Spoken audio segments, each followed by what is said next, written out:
Presidential hopeful Hillary Clinton is waging an all-out war on guns and gun owners. She has called the NRA her #1 enemy, compared the organization to communists and Iranians, and promises to make gun control a central part of her bid for the White House, including using Australian-style gun control as the model to adopt here in the U.S.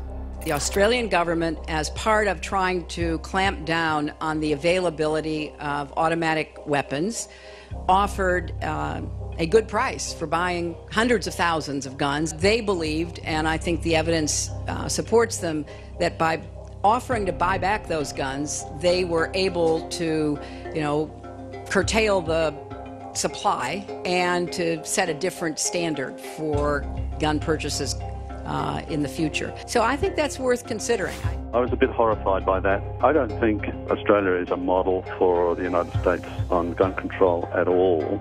Senator David Leyonhjelm, the strongest voice for gun owners in Australia's parliament and a target shooter himself, told me Australia's mandatory confiscation has not kept guns out of the hands of criminals, and it won't work in America either.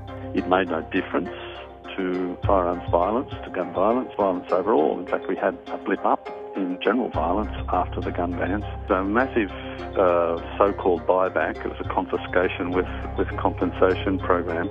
Semi-automatic rifles and shotguns and pump-action shotguns were essentially prohibited. It also removed the right to own a gun in any state in Australia for self-defence. We're a nation of victims. You cannot own a gun for self-defence. Doesn't matter what the circumstances, doesn't matter how big the threat, you cannot defend yourself. The criminals still have plenty of guns. There's no shortage of guns. There's a very vigorous black market for guns. So it's really not made the slightest bit of difference. If you want a gun, you can get one. Look at what Australia did. It's a defenseless country these days.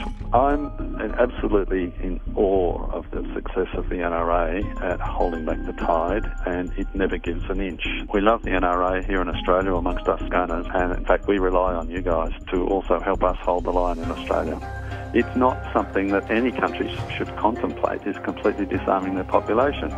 Gun owners in Australia told me back in 1998 when I was there that the unforgettable images of their guns confiscated by the government should be a wake-up call to all of us to never surrender our rights, because once they're gone, you'll never get them back. Take a look.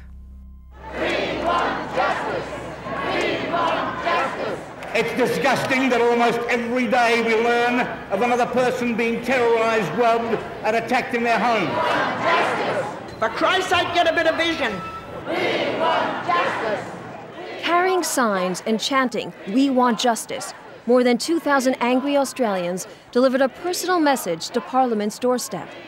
They're fed up with false promises and sick and tired of living in fear. We want justice! The bottom line is people want to know that they have a right to defend themselves. We come from a small country town and it started happening there, and just with having a 6-week-old baby, I like to know that I can protect her.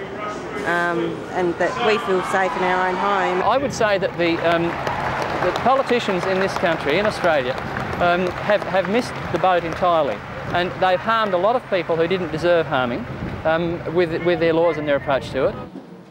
A gun buyback that forced law-abiding citizens to surrender their firearms in a nationwide roundup and meltdown of all semi-automatic firearms and pump-action rifles and shotguns.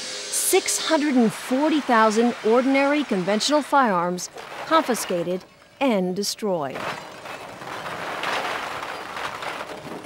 It was an absolute joke and a tragedy. I actually turned in 3 firearms, and it broke my heart. I mean, it was 40 years of collecting, and I can't say it any other way than that. I felt sick. I had to hand them in, because if I didn't, I was going to jail. There's no ifs or buts about that. By taking that gun away from me, they've stolen something from me. A right stolen by their government, promising safety in return for its gun bans. But now citizens know the frightening truth. The cost of lost liberty can be measured in the loss of life. It's become very, very obvious, even to blind Freddie, that the expenditure of $500 million has done absolutely nothing to reduce crime. It certainly didn't do what the government touted it would do, which was to reduce crime. It hasn't done that at all. In fact, there's been more. This has been a lot of bull and hasn't really done much to help society and with its problems. Cold, hard facts the anti-gun forces can no longer escape. Armed robberies have skyrocketed, up 69%. Assaults involving guns rose 28%. Gun murders increased 19%. And a new phenomenon, home invasions jumped 21%. An increase politicians insist they can't explain because they're still trying to legally define what a home invasion is and what the penalty should be.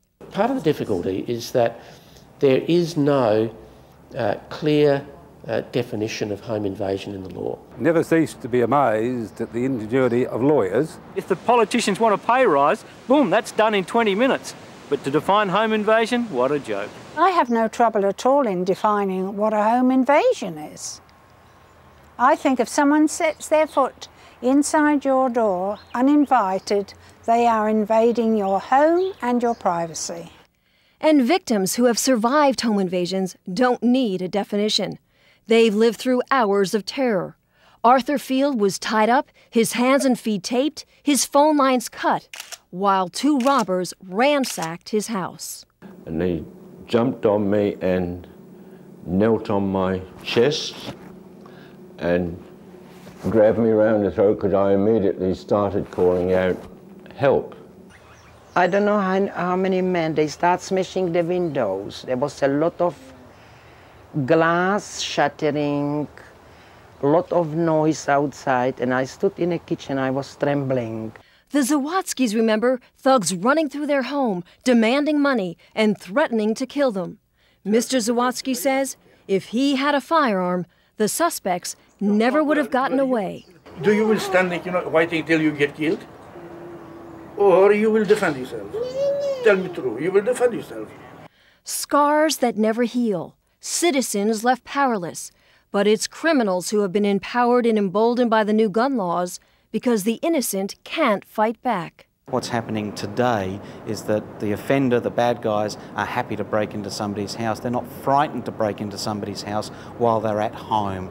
Citizens deny the right to protect themselves by a justice system that won't. Well, my opinion of the legal system here is it's absolutely weak. Weak as water. I mean, it's they've just got no backbone. That the sentencing for various crimes is just pathetic. And police who can't. They're undermanned and morale has never been lower. It's very bad at the moment. It's never been worse. Since 1993, we've had a real decrease in over 230 sworn police officers in this state. These policemen have joined the job, police women have joined the job to go out and do it, and they can't even attend at breaks or assaults because there's no vehicle to even get them there. I mean, that's just absolutely ridiculous. Gun laws that have backfired. And Australians who have been forced to hide behind bars and deadbolts. Some are even installing extensive security systems because the firearms they still own that haven't been banned have to be locked up, unloaded, and unavailable. I mean, get real. If I have someone break in here, I've got to go get the bolt, get the rifle, and find the ammunition somewhere else, put it all together, and then defend myself. If this other person's got a firearm, it's going to threaten my life. No way, it doesn't bloody add up. A political fraud, gun bans that haven't made a difference, and gun owners now struggling to stop a growing momentum against them. The people pushing the removal of guns from the Australian society are already saying that's only the first step, publicly, that's only the first step. Now we want the handguns, we want every other firearm. They're warning to Americans, don't think it can't happen to you. It can, and it already is. Unless you, as a firearms owner, get off your butt now and start to oppose those that want to take them off of you right here and now, I would say that within 5 to 10 years, the restrictions on gun owners in America will be similar to what happens in Australia. Don't trust your politicians. Get in there, keep on their backs. Be a member of the NRA, be a member of your local gun club. Be part of the NRA and never, ever, ever give up your freedoms, because that's, in the end, that's all you've got. If you think you have rights, tomorrow the government can take them away from you. I think the Americans have to be very, very careful because, you know, their rights will be quickly eroded as ours have, and we don't have a chance in hell of getting those rights back.